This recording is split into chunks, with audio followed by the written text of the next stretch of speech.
soit sur La Rochelle ou même sur le territoire charentais-maritime, on a la chance, bon, ça va faire un peu chauvin, je pense que tout le monde qui aime sa région va dire la même chose, mais en gros, à chaque coin de rue, il y a une histoire, il y a un petit élément qui va changer au fil des saisons, il y a une lumière différente. En fait, voilà, comment dire? L'art de vivre entre guillemets à la charentaise maritime, en fait, elle est vraiment propre au territoire. Je sais pas si tu vois ce que je veux dire? Ça commence à devenir un problème endémique, on va dire, même si, bah, du coup, la municipalité de La Rochelle commence à prendre le sujet à bras-le-corps et y compris, bah, au niveau, du député. Ils en ont parlé, l'autre jour à l'Assemblée nationale. Et j'ai été confronté à ça parce que du coup, bah, vu que je suis en plein déménagement, Mmh, alors j'ai eu énormément de chance de trouver en 1 semaine et demie, sans CDI. d'accord. Mais je sais, enfin, que le dernier la dernière fois que j'ai dû déménager, c'est tellement tendu sur La Rochelle que j'ai dû passer par une chasseuse d'appart comme à Paris. Et puis, bah, le lendemain matin, j'avais pas Oh mis de réveil oh la panique! et à 9, ouais, il était 8h30, 9h. Alors c'était un matin où en plus j'étais censée être off, hein. J'étais censée faire la grasse mat et cetera et du coup, je reçois un appel à 8h30, 9h qui fait: «Oui Nicolas, vous êtes où? On vous attend à Royan». Alors La Rochelle-Royan, on est à 1 heure et quart de route. On vous attend à Royan, vous devez déjeuner et tout avec le Premier ministre et cetera. Là, je fais: «Oups, qu'est-ce qui s'est passé?» Donc du coup, Ah, alors ça, att je saute, tu as failli mettre un lapin, au Premier ministre. oui, voilà, oui, c'est un peu ça, clairement. Bonjour à tous et à toutes. Dans cet épisode, j'accueille Nicolas, qui est plus connu sous le nom de Nico La Rochelle sur les réseaux sociaux.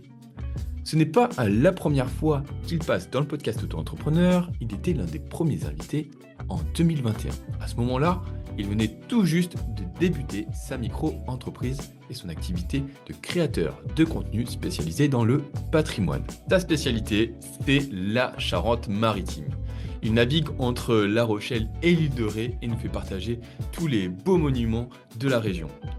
D'ailleurs, il a édité un livre qui s'appelle 111 lieux en Charente-Maritime à ne pas manquer. Et ce livre, nous allons vous le faire gagner dans cet épisode du podcast. Pour le gagner, rien de plus simple. Il suffit d'écouter notre interview et de découvrir quel est le lieu secret que Nicolas nous conseille sur l'île de Ré qu'il n'a pas encore visité. Le vainqueur sera tiré au sort et recevra ce livre sur la Charente-Maritime pour ses prochaines vacances. Bien évidemment, nous n'allons pas uniquement parler de patrimoine, nous allons aussi revenir sur le destin de Nicolas. Nous allons suivre son évolution durant ces 4 dernières années pour voir si oui ou non il arrive désormais à vivre pleinement de son activité de créateur de contenu. Sans plus attendre, je vous invite à découvrir son quotidien, ses défis et surtout soyez bien attentifs pour essayer de découvrir quel est ce fameux lieu secret que Nicolas nous partage et qu'il n'a pas encore visité sur l'île de Ré. Bien évidemment, n'hésitez pas à nous envoyer la réponse soit sur les réseaux sociaux de Nicolas Rochelle ou même sur les réseaux du portail Auto-entrepreneur. Et je vous souhaite une bonne écoute. Aujourd'hui, j'ai la chance d'accueillir Nicolas Barraud-Baudy, qui a déjà été un ancien invité du podcast Auto-entrepreneur. Salut Nicolas. Et bonjour, Romaric, comment ça va? Eh ben, ça va très bien. Et toi, j'ai vu que tu étais très occupé par un déménagement. Oui, tout à fait, je suis en plein déménagement à l'heure actuelle, là, à l'heure où on enregistre, le podcast, donc c'est un petit peu, tendu en termes d'emploi du temps, là, en ce moment. Bah, déjà, merci beaucoup d'avoir libéré du temps pour cette interview. Alors, Nicolas, tu es un habitué du podcast Auto-entrepreneur. Oui, Il y tout à fait. a 4 ans, tu étais au Ouais. micro. C'était en 2021, en mars 2021, si je dis pas de bêtises. Exactement. À l'époque, c'était Nicolas et Elena qui animaient le podcast Auto-entrepreneur. Oui, c'est vrai, ouais. C'est vrai qu'il y avait 2 personnes, ouais, à cette époque-là. Et t'étais tout juste micro-entrepreneur.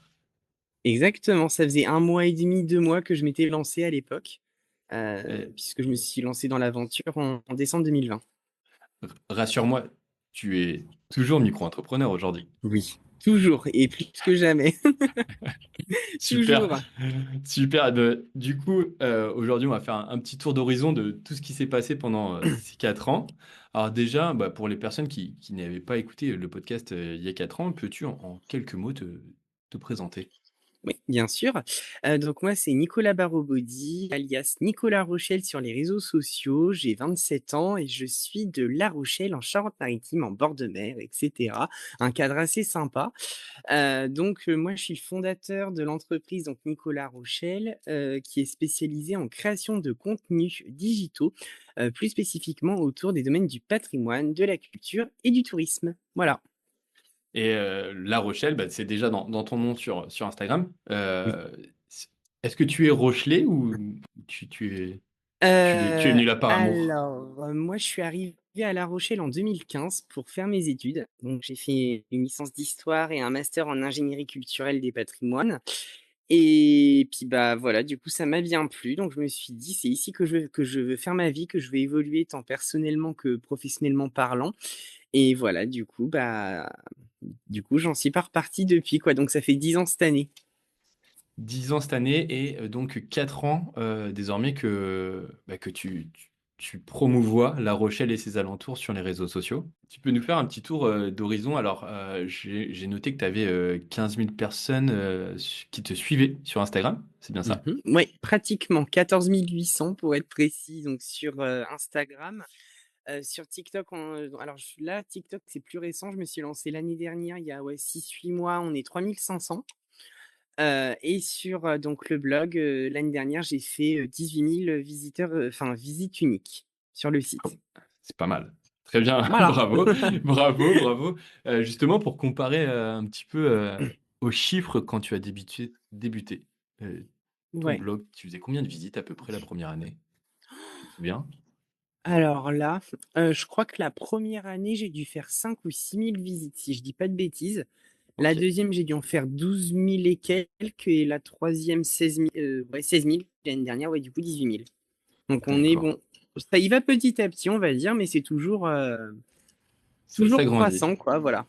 Voilà, ça grandit. exactement. Et ton amour, pour la région, justement, est-ce que Oui. lui, il grandit au fur et à mesure ou est-ce que au bout de 4 ans, tu te lasses peut-être un peu de tourner dans le coin? Ah pas du tout, pas du tout. Parce que, bah, que ce soit sur La Rochelle ou même sur le territoire charentais-maritime, on a la chance, bon, ça va faire un peu chauvin, je pense que tout le monde qui aime sa région va dire la même chose, mais en gros, à chaque coin de rue, il y a une histoire, il y a un petit élément qui va changer au fil des saisons, il y a une lumière différente. En fait, voilà, comment dire? «L'art de vivre» entre guillemets à la charentaise maritime, en fait, elle est vraiment propre au territoire. Je sais pas si tu vois ce que je veux dire? Et puis, Ouais. bah, en fait, c'est vraiment tout cet environnement que moi j'aime et que j'apprécie et qu'en fait, je pense que je me lasserai jamais, quoi. Alors, ça se ressent énormément que tu aimes ça. Justement, quand tu parles de Mmh. chaque coin de rue a son histoire, je pense que pour la majorité des personnes, bah, il y a aucune histoire, c'est juste un croisement et c'est vrai Oui, que une rue, c'est une quand rue, quoi, oui. quand on te suit, on voit bien que tu arrives à nous amener en quelque part à rentrer, à revenir, à refaire l'histoire. D'où est venue cette passion? Parce que c'est quand même, pas commun. Hem, alors de plusieurs facteurs ou plutôt de plusieurs constats, puisqu'à la base, moi, je suis historien, comme je l'ai dit tout à l'heure et donc en fait, j'ai réfléchi au projet donc d'auto-entreprise durant ma dernière année d'études et notamment durant le covid finalement parce que on a été confinés le jour où je débutais mon stage de fin d'études. Donc j'ai D'accord. fait mon stage de fin d'études complètement emprisonné entre 4 murs finalement, dans Ah 20 mètres ouais. carrés. Ah, pour faire du patrimoine, Hem c'est pas pratique. Et en fait, je me suis dit: «Il faut absolument que je me trouve une occupation, sinon je vais enfin pas que je vais crever, mais enfin voilà, sinon je vais déprimer, je vais» et j'avais aussi une autre réflexion, on va dire, qui était que, vu comment c'était parti à ce moment-là, pour trouver du boulot après, ça allait être un peu compliqué. Puisque j'ai été diplômé juste après le covid et je me suis dit: «Faut que je fasse quelque chose, j'ai du temps devant moi, faut que j'essaie de créer quelque chose». J'étais tout juste présent sur Insta, je devais avoir 2 000 3 000 abonnés, quelque chose comme ça, du coup, à cette Ouais. époque-là et je me suis dit: «J'adore la photo, j'adore chercher en archive, on va essayer de coller les 2 et on va voir ce que ça fait». Parce que je me suis rendu compte aussi qu'au niveau du domaine de l'influence, il y avait des influenceurs food, il y avait des influenceurs, vêtements, make-up et cetera.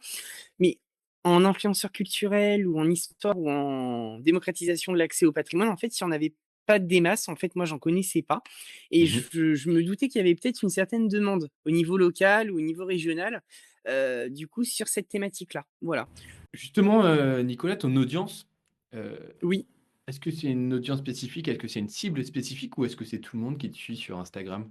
Alors sur Instagram, on est plutôt sur une audience qu'on va appeler «vieillissante» entre guillemets d'un point de vue réseaux sociaux parce qu'elle est concentrée entre 30 et plus de 65 ans environ et ce qui est intéressant, c'est qu'on est aussi bien sur des personnes néophytes qui sont juste là pour se réintéresser à l'histoire et au patrimoine, mais la majorité vont être des personnes qui justement vont avoir l'habitude de consommer, justement de la culture du patrimoine, que ce soit en termes de contenu ou en termes d'activité. Donc Mmh. c'est-à-dire des gens qui sont vraiment au fait du fait justement soit historique, culturel et cetera. Mais le but en fait, c'est pas d'être forcément élitiste, et cetera, c'est vraiment de pouvoir parler à tout le monde. C'est-à-dire que dans mes contenus, en fait, ça peut parler à tout à chacun. Voilà. Et tu parles à tout le monde, mais en fait, on voit que tu es basé à La Rochelle, tu es beaucoup à l'île de Ré aussi. Oui, Est-ce que les locaux, est-ce qu'ils commencent à te reconnaître maintenant? oui, tout à fait. Pas plus tard que ce matin, j'ai 2 personnes qui m'ont reconnu. Ouais? Bon alors grosso modo, bon, blague à part, si on devait faire comment dire? Une fréquence à laquelle, par exemple, on me reconnaît, on va peut-être dire une fois par semaine, grosso modo, OK, si on devait faire une excellent, moyenne.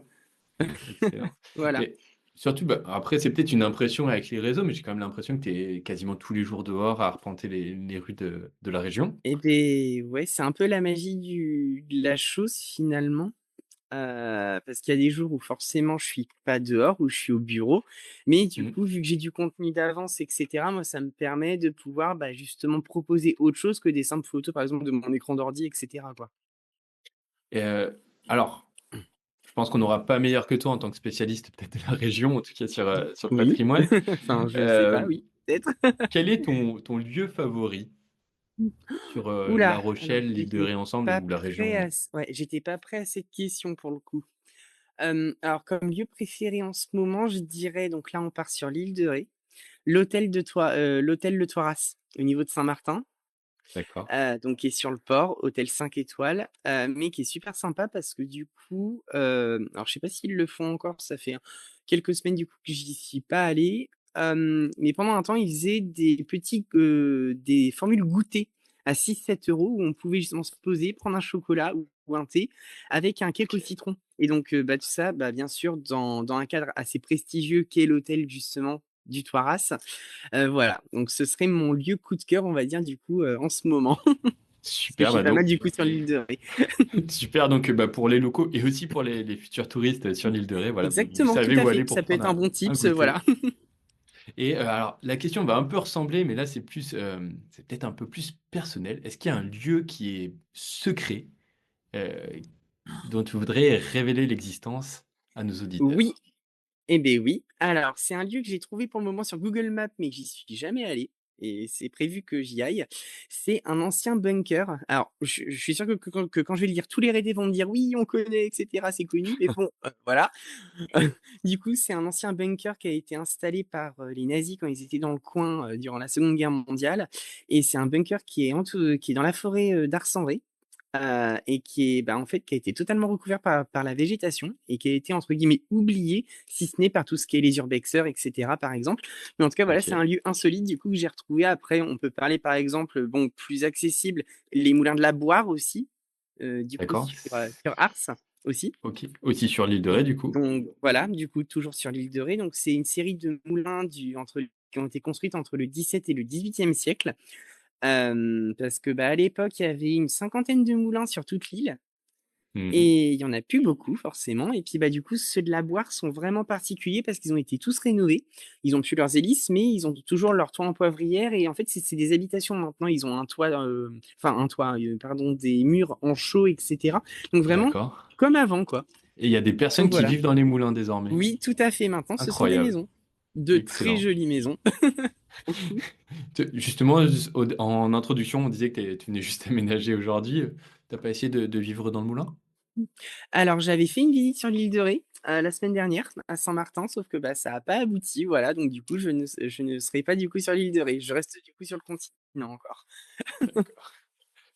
On va revenir un petit peu ou beaucoup en arrière, Nicolas, et donc revenir à Mmh. ce fameux à ce fameux épisode du podcast que tu as réalisé en 2021. Alors, on a un point commun, c'est que, à l'époque, moi aussi, j'étais un des premiers invités du podcast Auto-entrepreneur. OK, J'étais, je crois, le premier invité, tu étais le troisième invité. Puis bon, on se retrouve, d'accord. tous les 2 4 ans Ah, après, c'est rigolo ça, ouais. à échanger autour de ça justement. Donc, à l'époque, tu étais auto-entrepreneur, depuis uniquement, quelques mois. Et tu disais déjà t'informer, bah, sur le portail auto-entrepreneur, donc sur notre site internet pour tes recherches Oui. d'informations. Est-ce que c'est toujours le cas? Alors, pour le moment, je ne suis pas beaucoup allée sur le site parce que j'ai pas eu forcément de questions et cetera particulières, mais c'est vrai que le portail auto-entrepreneur, c'est toujours une ressource sûre finalement, que ce soit sur le à travers les posts LinkedIn, à travers les posts justement sur Instagram ou même sur le site. Si j'ai une question là, par exemple, ça va être bientôt la déclaration d'impôt, je crois même que c'est dès aujourd'hui, si je dis pas de bêtises. Exactement. Alors Voilà, alors c'est l'épisode le sortira un moment de peu le plus tard, mais rappeler. on est le 11 Ah ou et pardon. on est le 11, mais c'était le Et 10 l'ouverture, voilà, exactement. donc du Ouais. coup, je sais que moi, je vais faire ma déclaration demain matin et je pense que enfin, je sais même quasiment sûr que je vais prendre les articles, de comment déclarer, par exemple, son revenu, aux impôts quand on est auto-entrepreneur, voilà, tout simplement. Voilà, et puis tu C'est vrai retrouveras que ça peut être utile, les voilà, bonnes cases c'est à un compléter. centre de ressources, voilà, assez important et intéressant. Alors après, moi, c'est tout à fait normal qu'au bout de 4 ans, tu aies peut-être moins besoin d'informations. Maintenant, tu as Ouais. l'expérience qui parle pour toi. À l'époque, tu avais aussi dit que tu n'étais pas doué avec les chiffres. Est-ce que Oui. c'est est-ce que ça a changé? Alors, comment dire? Tu veux la réponse officielle ou officieuse? Celle qui t'arrange. Alors, réponse, officieuse, c'est que c'est encore la galère, enfin, pas la galère, mais disons que je suis encore alors j'ai pris un petit peu beaucoup confiance en moi sur ce domaine-là, mais franchement, c'est pas encore ça, quoi. Enfin, c'est toujours une tannée, même si on dit que le régime auto-entrepreneur est très simplifié. J'ai envie de dire heureusement que je suis pas en société, enfin, clairement parce que, ouais, ouais, c'est pour moi, c'est toujours un volet qui est un petit peu compliqué, quoi. Ouais, les chiffres, donc pas facile et puis, bah, l'administratif aussi. J'ai cru voir ce matin sur une de tes stories, alors, tu as Oui, déménagé, ça c'est vrai, mais tu as aussi dit que tu avais une oui. deuxième maison et c'est pas ton nouvel appartement, c'était Non, la CAF. voilà. Tu Oui, peux ça nous fait en dire un peu plus? depuis oui. Alors grosso modo, sans rentrer dans les détails, ça fait depuis janvier que je n'ai plus et j'ai un souci pour percevoir ma prime d'activité. Hem, parce que du coup, il y a eu un souci dans ma déclaration d'impôt d'il y a 2 ans, où D'accord. mon abattement a été ajouté sur mon chiffre d'affaires au lieu d'être enlevé. Voilà, ce qui fait que ça crée un décalage avec les services de la CAF et cetera. D'où le petit bourbier dans lequel je suis depuis, janvier, de cette D'accord. année. Voilà, tout Voilà. simplement. Bon, tu me disais en off, enfin là, c'est dossier en cours, donc on va pas trop en Voilà, donc discuter, on puis va pas rentrer dans les détails, mais on verra ce que ça donnera. voilà. Par contre, quelque chose qui est sûr et qui a changé pour toi, c'est qu'aujourd'hui, justement, tu touches la prime d'activité, heu, que les micro-entrepreneurs peuvent toucher la prime d'activité, mais il faut faire un certain chiffre d'affaires et c'était pas le cas au Exactement. début. Donc ça veut dire qu'aujourd'hui, bah, ta micro-entreprise, elle te suffit pour vivre? Oui, tout à fait. Alors, à la différence de 2021 quand j'étais passé sur le podcast, en fait, j'avais un emploi à côté. Alors non, en fait, D'accord, même pas. J'allais avoir du coup un emploi à côté parce que j'avais retrouvé quelque chose au mois de mai, du d'accord, coup 2021, donc du coup 2 mois après le 1er podcast, où en fait j'avais combiné à cette époque-là un mi-temps en tant que community manager, où je gérais 300 000 personnes du coup entre Facebook et Instagram, pour une marque, et mon activité du coup d'auto-entrepreneur et donc du coup là, ça fait depuis 2 ans et demi, 3 ans que, bah, du coup, c'est mon activité à temps plein et à temps j'arrive à en plein, vivre. OK.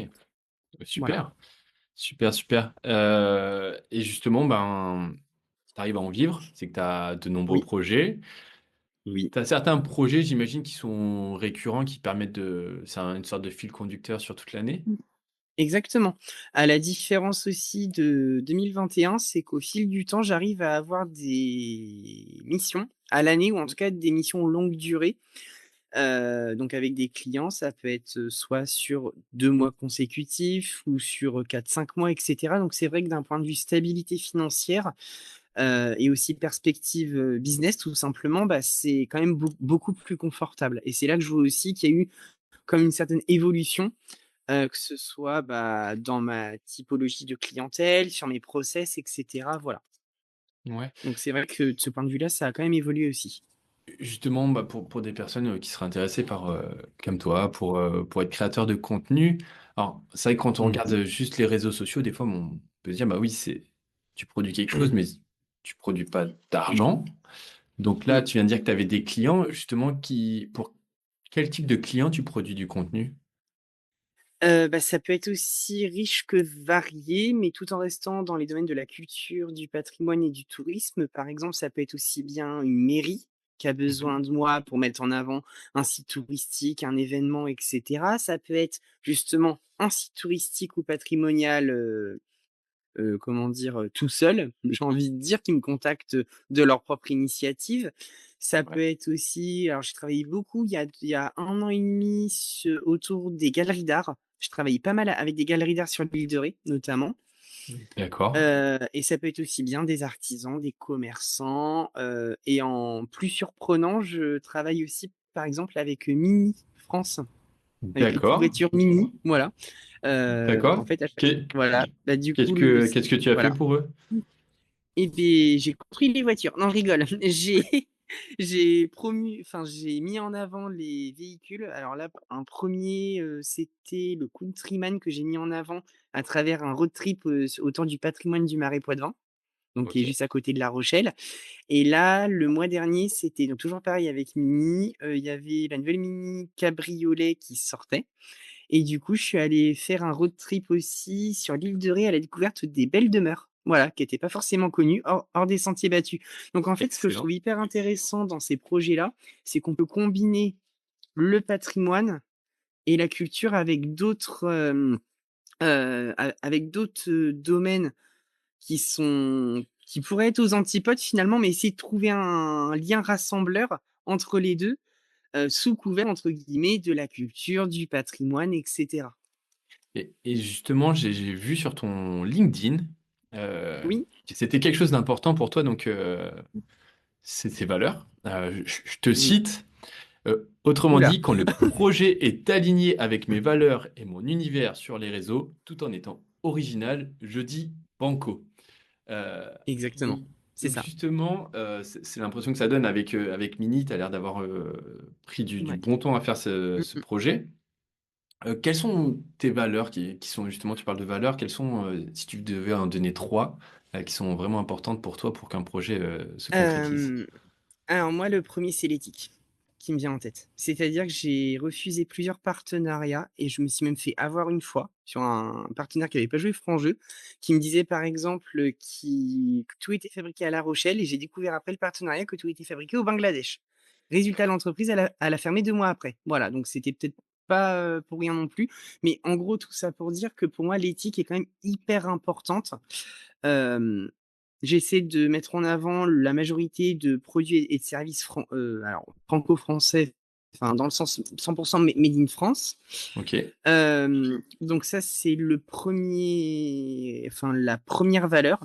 La deuxième valeur ou en tout cas le deuxième état d'esprit ou le deuxième élément qui pour moi est essentiel avant de travailler avec une marque, c'est vraiment le côté responsable, que ce soit des 2 côtés de la barrière. On parlait tout à l'heure de l'éthique, mmh, concernant ce que la marque va proposer, mais aussi que la marque soit responsable, dans la manière de traiter les consommateurs et les personnes et les clients, enfin voilà, et cetera. C'est-à-dire que, par exemple, si ouais, la marque, je vois que sur internet, elle a des avis négatifs, si je vois que, elle répond pas aux avis négatifs ou même aux avis et cetera, ou même sur la manière dont elle va répondre, bah, en fait, je me dis que c'est pas forcément une marque intéressante dans la mesure où moi, je vais pas prendre le risque de, proposer une marque qui risque de poser problème en termes de gestion de crise et cetera, ou de gestion des problèmes, si ouais, par exemple, bah, les futurs consommateurs sont pas contents.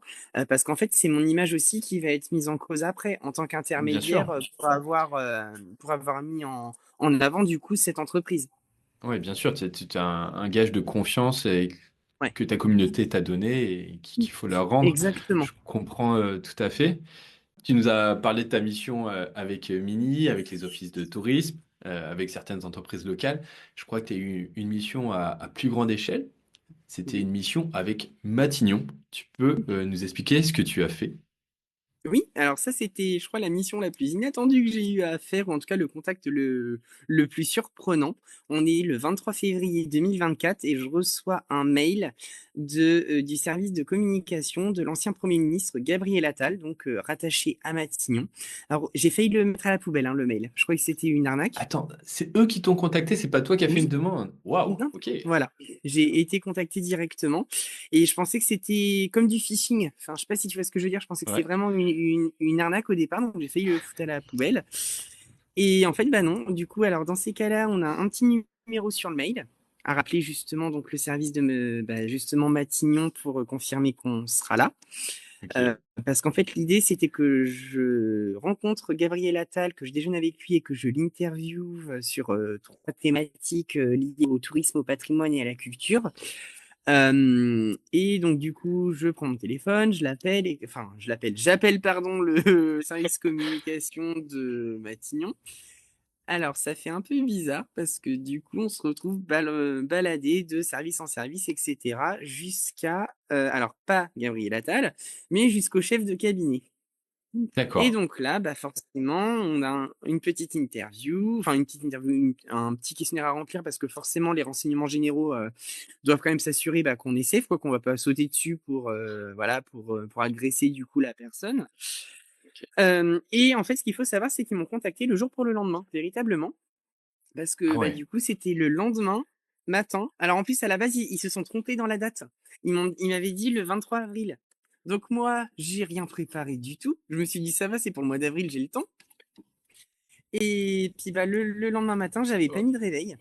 oh, la panique. Et à 9, ouais, il était 8h30, 9h. Alors, c'était un matin où, en plus, j'étais censée être off, hein. J'étais censée faire la grasse mat, etc. Et du coup, je reçois un appel à 8h30, 9h qui fait: «Oui, Nicolas, vous êtes où? On vous attend à Royan». Alors La Rochelle-Royan, on est à 1h15 de route. On vous attend à Royan, vous devez déjeuner et tout avec le Premier ministre, et cetera. Là, je fais: «Oups, qu'est-ce qui s'est passé?» Donc du coup, Ah, alors, Fissa, je saute, t'as failli mettre un lapin au Premier ministre. oui, voilà, oui, c'est un peu ça, clairement.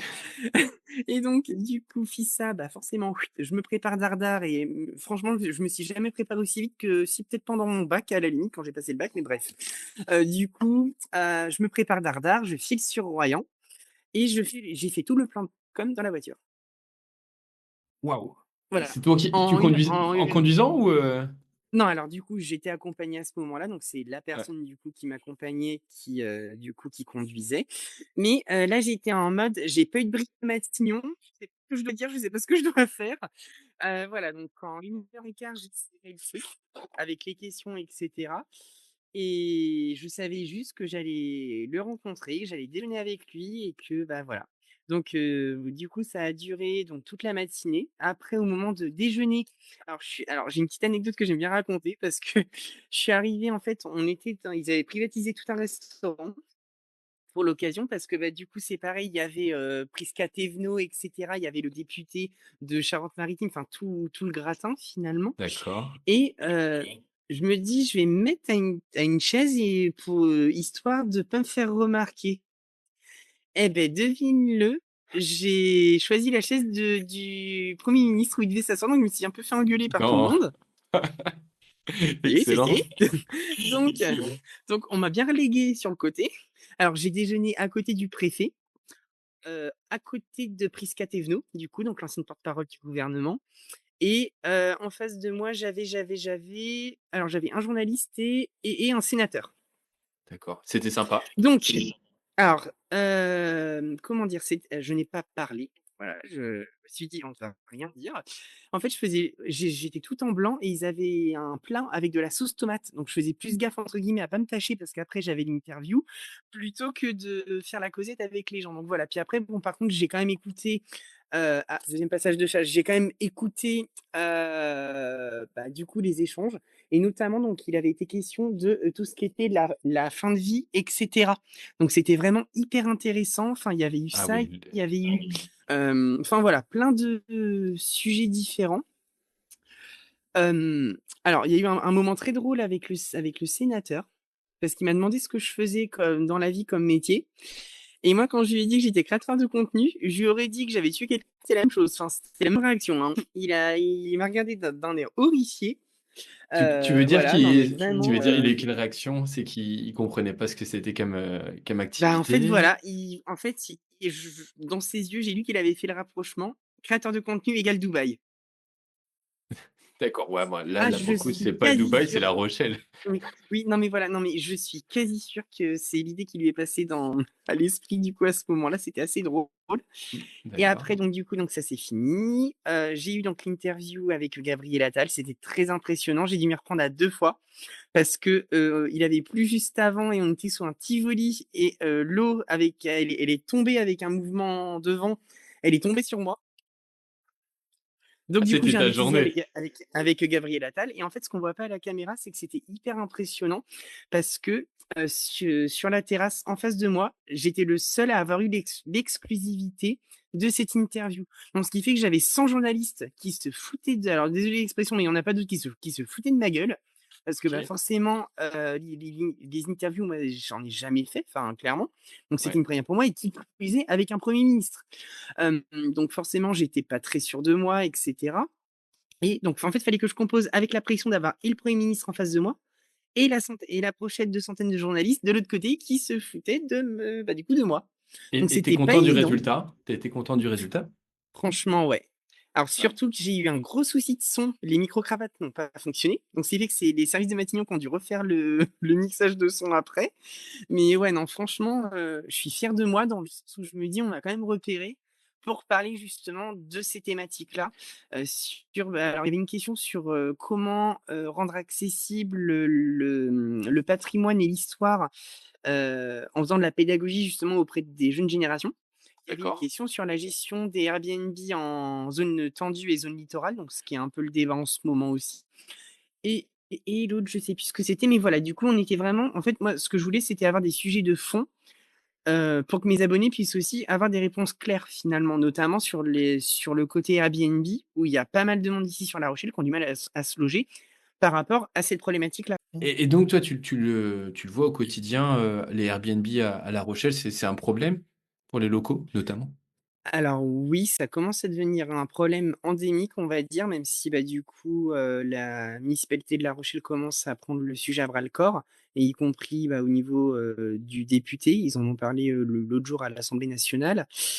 Et j'ai été confrontée à ça parce que du coup, bah, vu que je suis en plein déménagement, Mmh, alors j'ai eu énormément de chance de trouver en 1 semaine et demie, sans CDI. d'accord. Mais je sais, enfin, que le dernier la dernière fois que j'ai dû déménager, c'est tellement tendu sur La Rochelle que j'ai dû passer par une chasseuse d'appart comme à Paris. OK. Ah oui, à ce point-là. Voilà, tout Et ça, simplement. c'est notamment une des conséquences du tourisme? Alors oui, voilà, oui, on va dire que c'est une conséquence parce qu'à un moment donné, je pense qu'il y a eu une non-gestion, bah, du coup, en termes de, bah, logement Airbnb et cetera. À un moment, il aurait peut-être fallu, alors pas l'interdire, mais tout du moins le réglementer pour le rendre enfin, pour rééquilibrer la balance, quoi, finalement. Ouais, qu'il reste des logements pour les personnes Voilà, qui sont là à exactement, l'année. parce que, bah, il y a quand même des locaux, quoi, du coup, sur La Rochelle. Et tu disais que dans cet échange avec le Premier ministre, avec, Gabriel Attal, il y avait, Oui, notamment comment promouvoir, le patrimoine auprès d'un public, mmh, oui. moins averti, peut-être même plus jeune. Mmh. Toi, tu disais bon, forcément, tu y contribues, tu as quand même un écho Ouais. sur les réseaux sociaux, Mmh. les personnes qui te suivent, découvrent la région sans même, Ouais. bouger de chez eux. Hem, Par contre, tu expliquais aussi que justement, c'était peut-être un public, plus âgé que ce qu'on rencontre habituellement sur les réseaux Oui. sociaux. Est-ce que vous êtes venu à une conclusion voilà, de choses à faire pour, peut-être attirer d'autres personnes vers le patrimoine? Oui, tout à fait. Parce que du coup, en termes de typologie d'audience, moi, je suis présent aussi sur TikTok. Hem Et du coup, la majorité des personnes sur TikTok sont soit des mineurs, alors là, c'est un autre problème, enfin, façon de parler, c'est une autre problématique, mais on va dire que Mmh. la moyenne d'âge 25 ans, du coup, par Ouais, exemple, sur c'est TikTok. ça. Donc le fait justement que je multiplie ces points d'accroche, on va dire, ou cette présence sur les différents réseaux sociaux, moi, ça me permet aussi de pouvoir capter des abonnés plus jeunes pour faire la bascule avec soit le blog ou alors sur Instagram, en fait. Essayer de faire comme Hmm, un écosystème pour parler, en fait, à tout le monde. Voilà. Donc, en fait, d'accord. moi, je pense que TikTok, aujourd'hui, c'est un bon moyen d'arriver à parler justement à cette jeune génération. Twitch aussi, qui est pas mal, même si du coup, je suis pas Hmm. dessus. Euh, voilà. Ouais, Enfin, je pense que alors c'est... c'est peut-être une impression, mais j'ai l'impression qu'aussi l'image de Mhm. TikTok est en train de s'améliorer. Il y a encore Ouais. quelques mois, ou en tout cas quelques années, on a Mhm. comme l'impression que c'était une plateforme où il y avait surtout tout et n'importe quoi, mais surtout n'importe quoi. Et Mhm. aujourd'hui, TikTok est beaucoup utilisé pour l'information aussi. Exactement. Parce que les trois quarts des jeunes, si ce n'est, enfin bon, je veux dire une statistique comme ça, mais c'est pour montrer un petit peu l'ampleur du coup du phénomène. Peut-être 70 à 80% des jeunes ne regardent plus les informations à la télé, ne lisent plus la presse papier. Donc, Mm. ils ne se référencent finalement et ils ne s'informent qu'à travers les réseaux sociaux et notamment TikTok. D'où le fait justement que les médias, enfin, je pense, se sont aussi emparés de ce média social parce qu'ils se sont rendus compte que finalement c'est là qu'étaient les jeunes. Et moi, c'est ce que j'essaie de faire en fait à chaque fois, notamment sur TikTok. On n'est pas forcément sur le même contenu que sur Instagram. Ouais. On est sur du contenu, ce qu'on va appeler snack content, c'est-à-dire qui se consomme vraiment très rapidement, en moins de 10 secondes, mais pour pouvoir capter l'attention des jeunes générations, mais tout en diffusant aussi, par exemple, en description, des éléments historiques, etc. Voilà, si les gens ont envie d'aller plus loin. Excellent. Excellent. Alors, ça me fait rebondir sur quelque chose dont on avait parlé en off et que je voulais aussi aborder avec toi. C'est une de tes batailles. C'est justement des fois cette confusion qu'il peut y avoir entre journaliste et créateur de contenu. Alors, des deux côtés, hein, vous allez Ouais. créer, vous allez être sur les médias, vous allez créer du contenu, Mm, mm. mais il y a quand même une différence et cette différence, des fois, ça a posé des problématiques pour toi. Oui, tout à fait, parce que, alors du coup, je vais déjà faire enfin, expliquer la différence entre journaliste et créateur de contenu, puis après, je donnerai un petit exemple de situation où c'est un petit peu coincé. Donc, en fait, un journaliste, c'est quelqu'un qui, ok, va proposer une mise en avant sur le moment gratuite de tel événement, de telle ou telle entreprise, etc., ou de tel ou tel sujet, sauf que Mm. le journaliste a fait dans les trois quarts du temps, s'il n'est pas indépendant, donc une école de journalisme, c'est-à-dire qu'il a une carte de presse. En plus, derrière, ce journaliste va être rémunéré par l'organe de presse pour le Ouais. travail qu'il va faire sur le terrain, etc. Donc, c'est-à-dire qu'en gros, le journaliste, il vit pas d'amour et d'eau fraîche. Mais par contre, à contrario ou sur le même schéma, enfin, ça dépend dans quel angle on va prendre la chose. Pour un créateur de contenu, on va aussi être donc des communicants, comme le Mhm. journaliste finalement.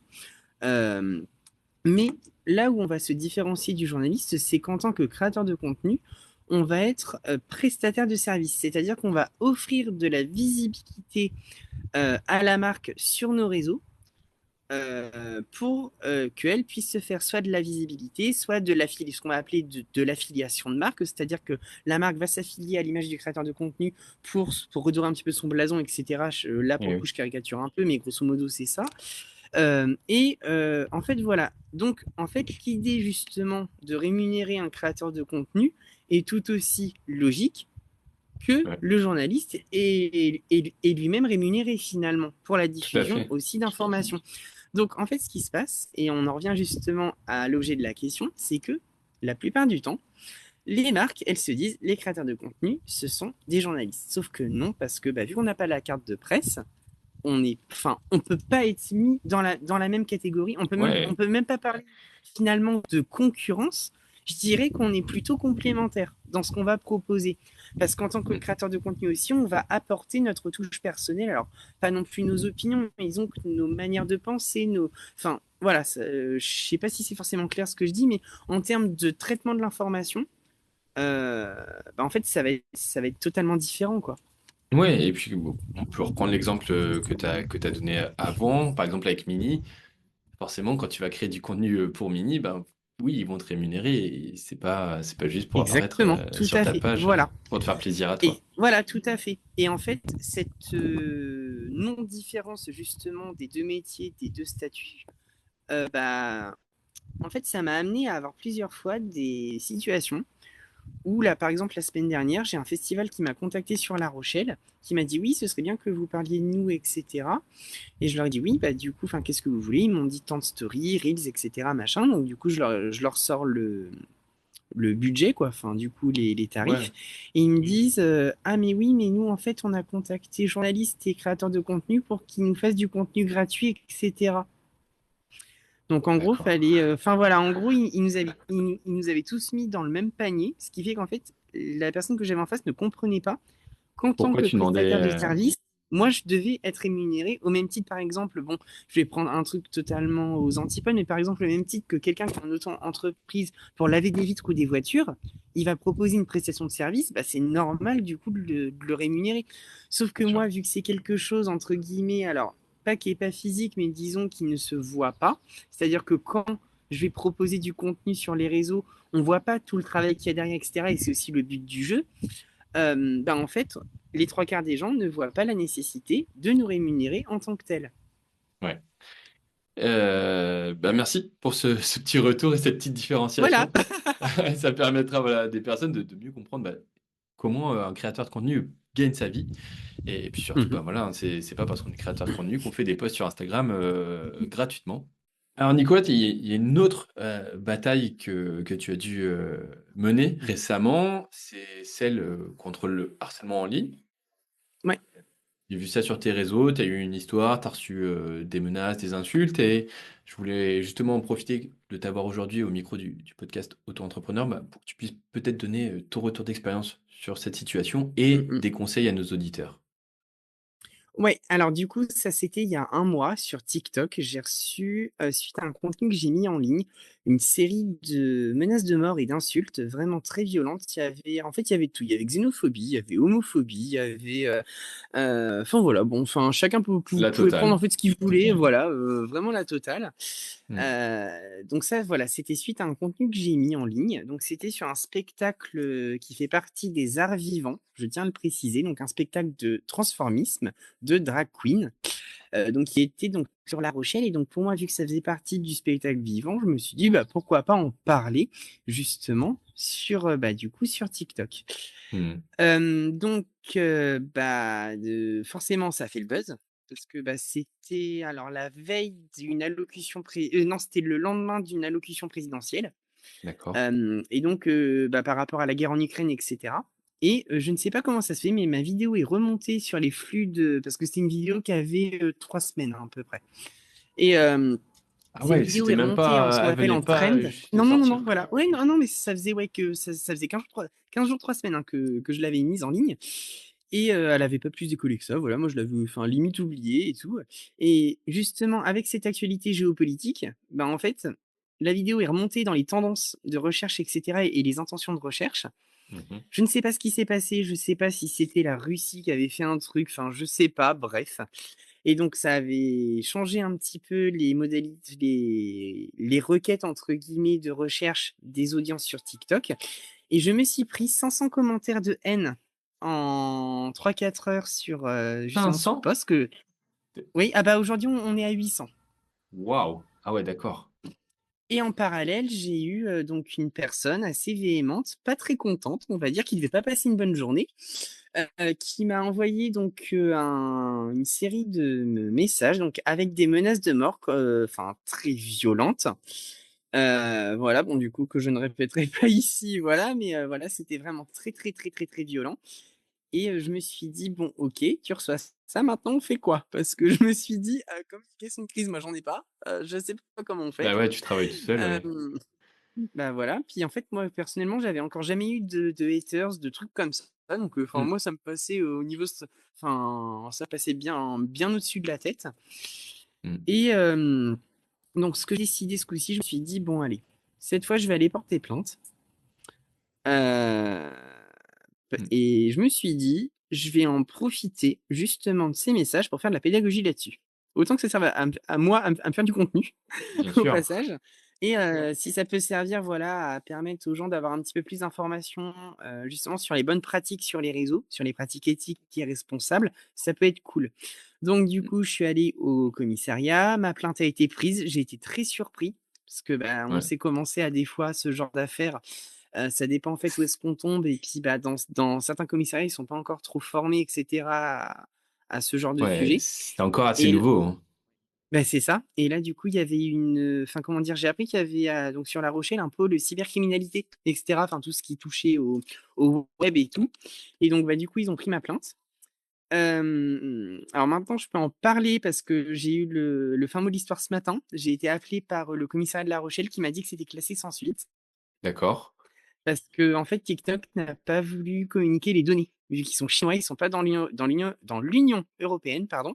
Ils n'ont pas D'accord. obligation de, donner leur, bah, du coup, les informations sur L'identité. les voilà, c'est hop et Mmh. donc du coup, ce qui fait qu'ils avaient réussi à remonter jusqu'au compte Instagram de la personne.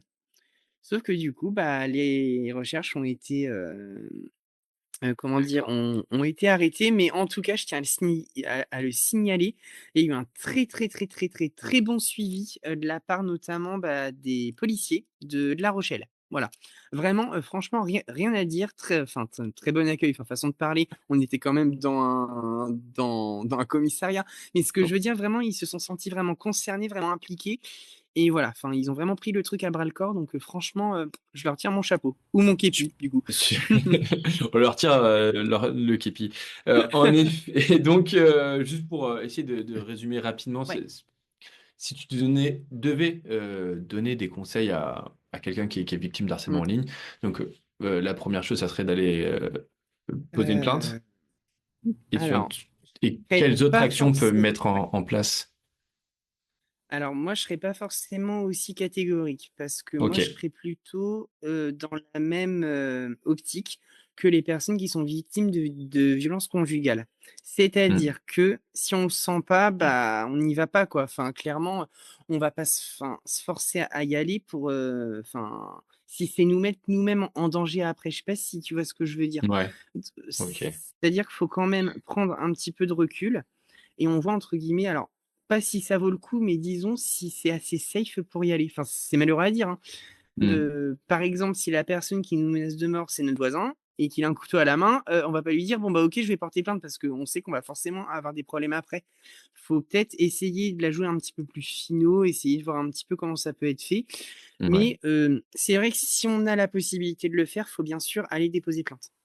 Ouais, Voilà. et après des choses justement peut-être qui sont plus à faire au quotidien, il y a toujours possibilité de bloquer les personnes, pour arrêter, le Voilà, oui, tout contact à fait. et des fois justement éviter que Hem, les choses s'enveniment ouais, signaler et couper aussi court. auprès de TikTok. Ouais, alors signaler auprès de TikTok, alors en sachant que ça, c'est assez particulier parce que j'ai signalé des messages où il y avait des sous-entendus de menaces de mort et vu qu'elles Mmh. n'étaient pas indiquées, en fait, ce genre de personnes savent comment contourner les algorithmes et l'intelligence artificielle.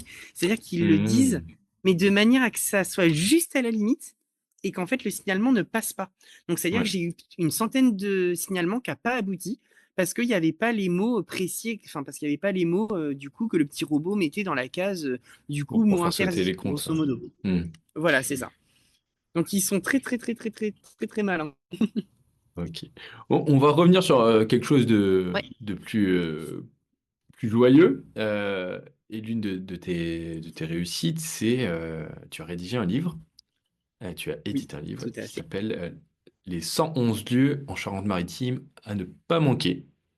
Oui, c'est ça. Bravo, oui. Souvent on souvent le titre est un peu écorché, mais oui. Oui, en effet. Et du coup, donc si tu reprends un peu, j'imagine, les lieux que tu nous présentes, en Mmh mh. vidéo, sur les réseaux, comment t'es venue cette idée de rédiger un livre? Alors là, c'est la maison d'édition qui est venue vers moi, hem, dans le sens où j'ai été contacté en juillet 2022.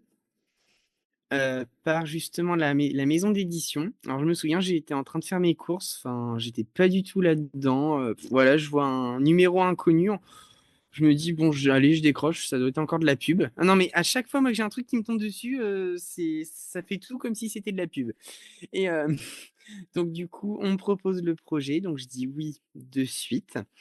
Donc il a fallu que je comment dire?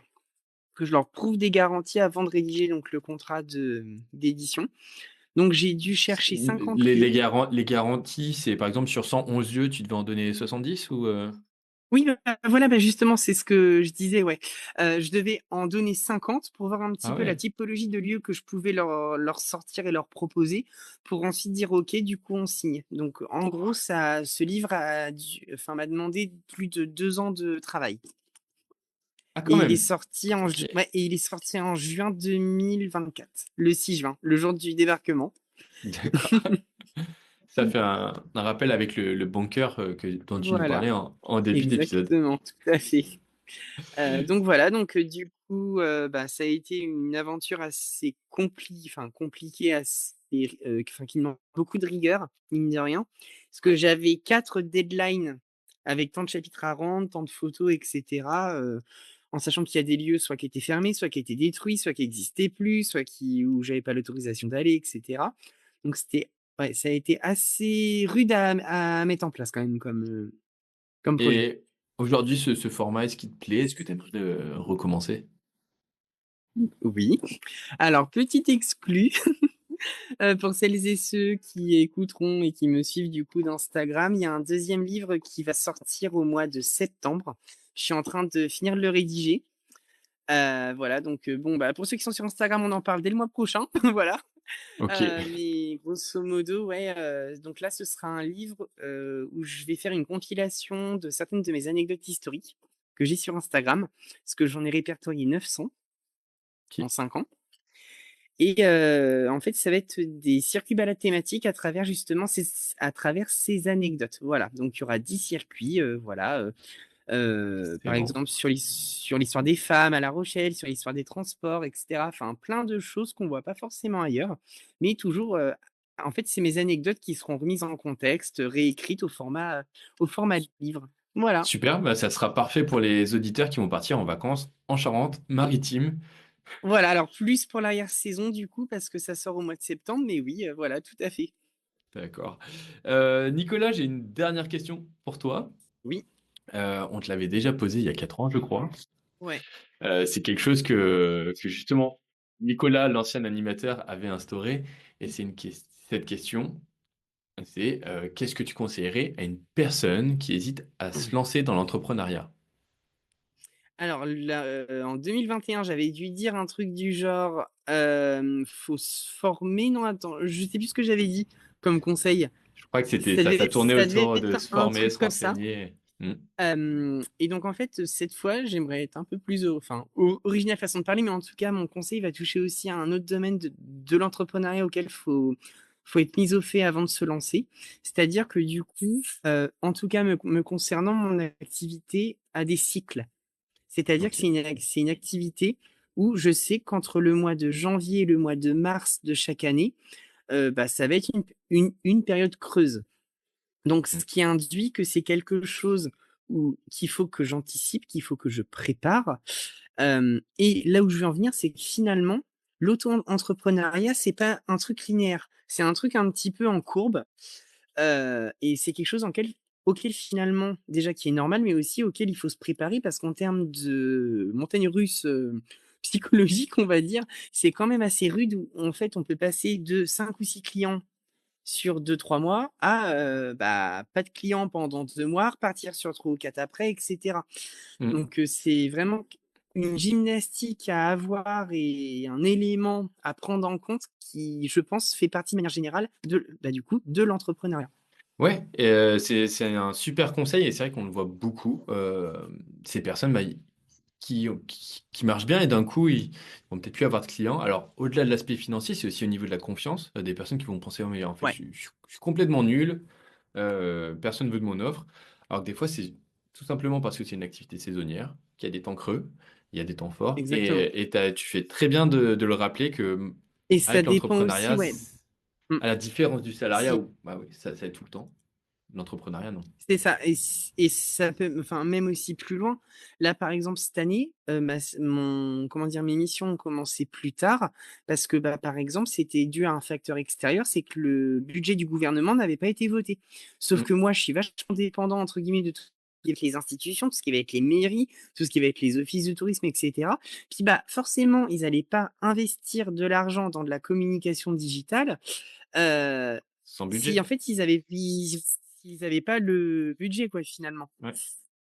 Et oui, tout à fait. Voilà, en fait, ça peut dépendre de tellement de facteurs. Bon, c'est pas pour ça du coup qu'on le prend mieux, hein, niveau moral, hein, voilà, du coup, non mais, heu, je tiens quand même à rassurer les gens, mais, en gros, tout ça pour dire que s'il y a des moments où on n'a pas de clients, bah, en fait, c'est pas forcément de notre faute, ça peut être un truc extérieur, ça peut juste être, un ensemble de coïncidences et cetera. En gros, ça remet pas forcément en cause ce qu'on est et ce qu'on va proposer, quoi.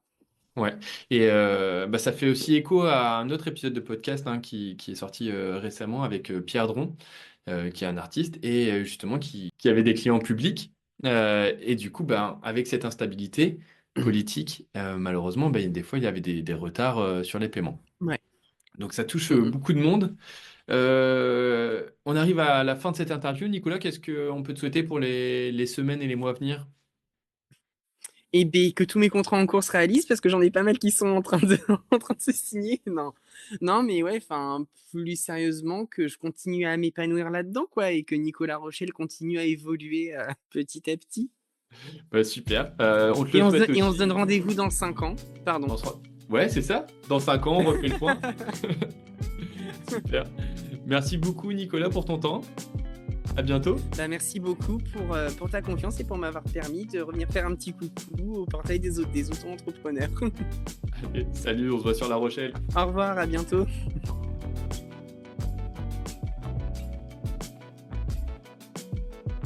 Comme vous avez pu le constater, Nicolas et sa micro-entreprise ont fait du chemin durant ces 4 dernières années.